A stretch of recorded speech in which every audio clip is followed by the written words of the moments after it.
Assalamualaikum warahmatullahi wabarakatuh. Kita berjumpa lagi di seri Mastercam Design 2023. Tapi kali ini saya gunakan untuk menjawab Mastercam 2019.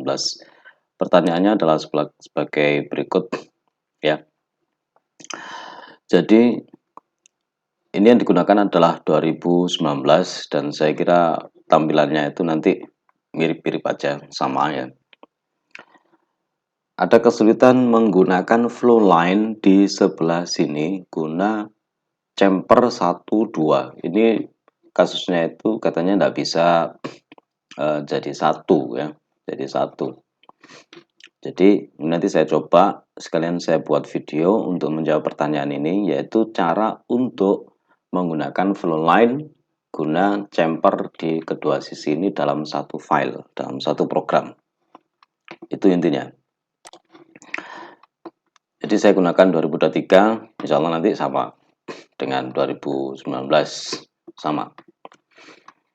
Saya buat dulu geometrinya. Saya gunakan geometri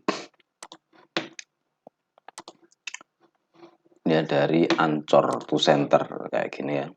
To Center ukurannya bebas, mungkin asalkan mirip aja, mungkin sekitar segini.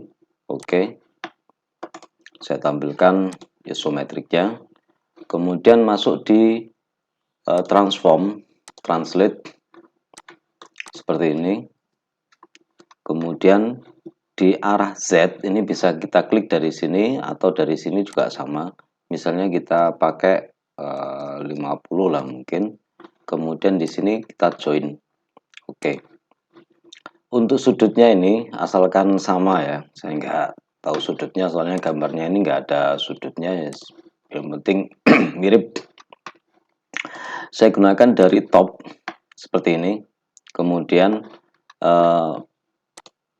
offset mungkin sekitar 30, mungkin seberapa kita lihat, segitu 30. Oke, kemudian dari arah right ini saya offset di sini, arahnya kayaknya mungkin 20 atau seberapa ya, sekian mungkin ya, mirip ya, 20 lah mungkin ya, 20. Kemudian yang sebelah sini ini tadi ada keliru sedikit, apa kita betulkan nanti, 20 opposite side. Oke.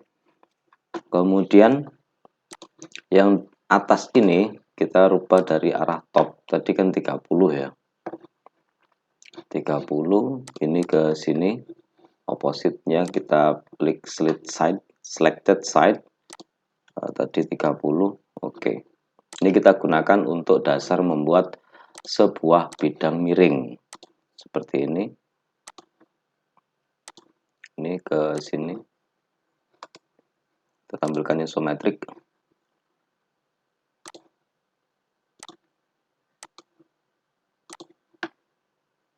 Kira-kira kayak gini. Oke, kita hapus posisi trim seperti ini.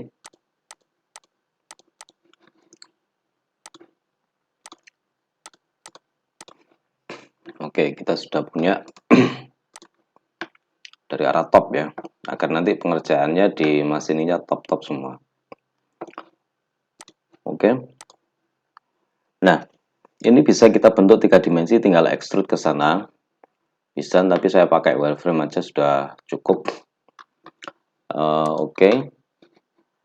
Saya gunakan surface di sebelah sini. Surface, kemudian flat boundary. Ini. Kemudian plus ya. Ini. Oke. Kita sudah punya boundary 2 ini.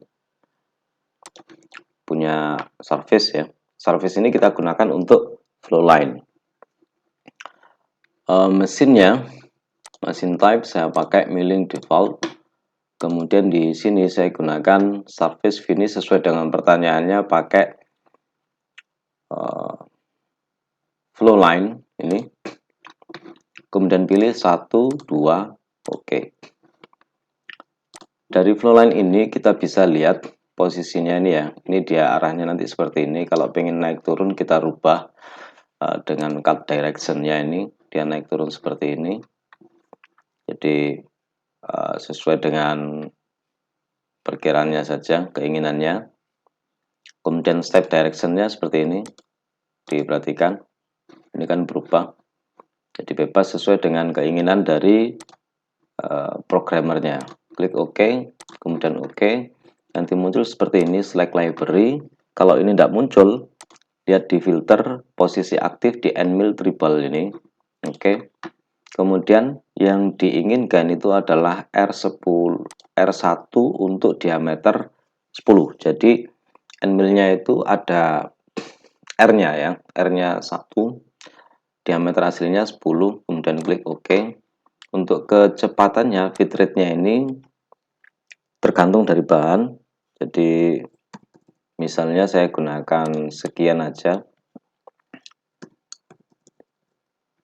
ketemunya 0,06, pelang rate-nya misalnya kita gunakan 100. Oke, yang lain-lainnya bisa diatur, misalnya sistemnya nanti absolut apa incremental, kemudian retract-nya itu berapa, feed blend-nya misalnya 1.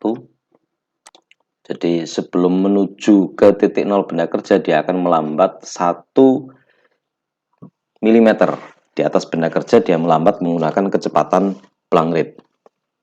Jadi menggunakan kecepatan dari ini. Oke. Ini enggak baku ya. Saya ulangi lagi, ini enggak baku karena lihat di benda kerja dan endmill yang digunakan. Retract itu biasanya umumnya ya 3000 lah. Oke. Nah, kita lihat di sini, posisi saya biarkan dulu, klik OK. Nanti gerakannya seperti ini. Nah, oke. Saya pause dari arah front. Perhatikan ujungnya ini ada R ya. R-nya 1 tadi ya. Ada R-nya 1, kemudian diameternya 10. Kita lihat secara isometrik seperti ini. Perhatikan ini jaraknya dia lebar, otomatis nanti hasilnya akan sangat kasar sekali. Kita lihat di parameter, kemudian kita kecilkan, semakin halus ya.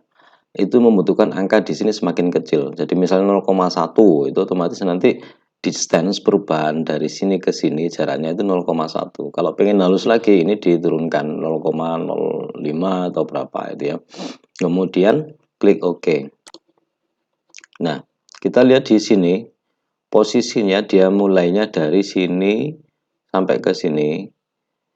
Ini bisa kita tambahkan panjangnya agar nanti dia turunnya itu lebih dari arah terluar. Satu contoh misalnya ini, perhatikan ini dia turunnya kecepatan. Nah ini ya, sampai sini kan ini ujungnya kan sampai sini, kemudian sampai permukaan sini. Ini kita tambahkan, misalnya agar nanti hasilnya itu enggak ada bekas, gitu ya. Misalnya kita tambahkan di gap setting ini, pilih di tangential line length yang ini, tambahkan misalnya 5, 10 atau berapa angka yang diinginkan, klik OK.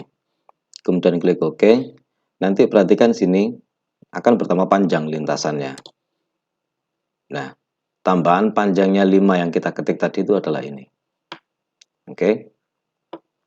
Jadi dia ada penambahan panjang di sebelah sini. Kalau kita lihat verify-nya kira-kira nanti seperti ini. Sebentar ya. Ini karena kita nggak kita atur stok setup-nya ya. Kita jalankan. Nah, dia melewati garis ini. Jadi ini stok setup-nya itu kan kalau misalnya kita pakai benda ini ya benda ini nanti jadinya. Yang penting dia melewati garis ini. Gerakan dari endmill-nya. Oke. Nanti hasilnya semakin halus, semakin kecil di angka parameter untuk distance. Ya.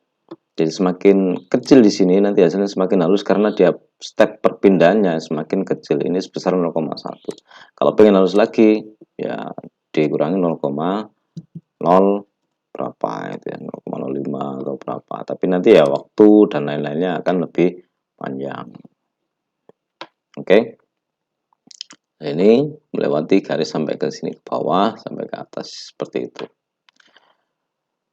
Demikian jawaban saya. Ini bisa didapatkan G1-nya dan bisa menjadi satu file. Ini ya, kalau kita G1 gitu ya, kita mendapatkan kodenya, itu nanti hasilnya juga akan jadi satu file. Jadi yang dipermasalahkan itu adalah nggak bisa menjadi satu file seperti ini. Ini hasilnya, kemudian kepala programnya disesuaikan dengan mesin untuk kepala program yang ini. Oke, saya hapus dulu. Jadi intinya itu jawaban saya. Kemudian ada yang terlupa, jika kita menggunakan 3 dimensi dari bentuk solid, maka kita bisa mendapatkan surface-nya ini dengan surface dipilih sebelah ini. Kemudian dipilih bidang yang hendak dijadikan surface-nya. Kalau langsung dari benda solidnya kita ambil tanpa kita buatkan surface-nya, itu seperti yang ditanyakan itu kan ada errornya, nggak bisa menjadi satu program dalam satu file ya, dia bentuknya dua file. Ini jawaban yang bisa saya berikan, kurang lebihnya semoga bermanfaat. Kalau ada yang ditanyakan atau ditambahkan, silakan di kolom komentar. Semoga kita senantiasa dalam kesehatan, rezeki yang melimpah dalam keberkahan. Oke. Assalamualaikum warahmatullahi wabarakatuh.